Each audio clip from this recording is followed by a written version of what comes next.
حضرت انس بن مالک رضی اللہ تعالیٰ عنہ سے روایت ہے کہ حضور سید عالم صلی اللہ علیہ وسلم نے فرمایا، اذا اذن فی قریۃ آمنہ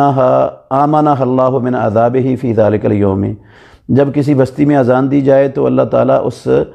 دن اسے اپنے عذاب سے امن دے دیتا ہے۔ المعجم الکبیر، مرویات انس بن مالک، جلد 1، صفحہ قضا و قضا۔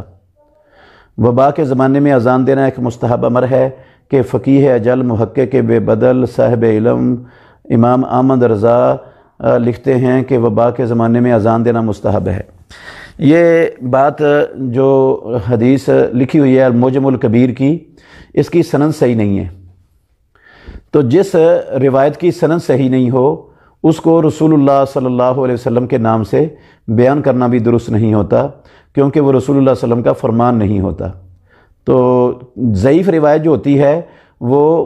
پایہ استدلال کو جو نہیں پہنچتی، وہ اس کو رسول اللہ صلی اللہ علیہ وسلم کا قول یا فعل قرار نہیں دیا جا سکتا، وہ اللہ کے نبی کا فرمان نہیں ہوتا، اور اس سے ضعیف روایت سے کوئی بھی مسئلہ ثابت نہیں ہوتا۔ وبائیں رسول اللہ صلی اللہ علیہ وسلم کے زمانے میں بھی آتی تھیں، صحابہ کے دور میں بھی آتی تھیں، کسی نے بھی اپنے گھروں کی چھتوں پر چڑھ کر 11 مرتبہ اذانوں کا اہتمام نہیں کیا۔ تو یہ ضعیف روایات یہ دین کی بنیاد نہیں ہوتی، ان سے کوئی دین کا مسئلہ ثابت نہیں ہو سکتا، نہ اس کو دین کہا جا سکتا ہے، اس لیے یہ عمل درست نہیں ہے۔ صبح شام کے اذکار، اس کا اہتمام کرنا چاہیے لوگوں کو، اور اپنے گناہوں کی توبہ کرنی چاہیے، بہت زیادہ استغفار کرنا چاہیے، اپنے رویوں کو بدلنا چاہیے۔ جو اللہ اور اس کے رسول کی نافرمانی والے رویے ہمارے اندر پختہ ہو چکے ہیں نا،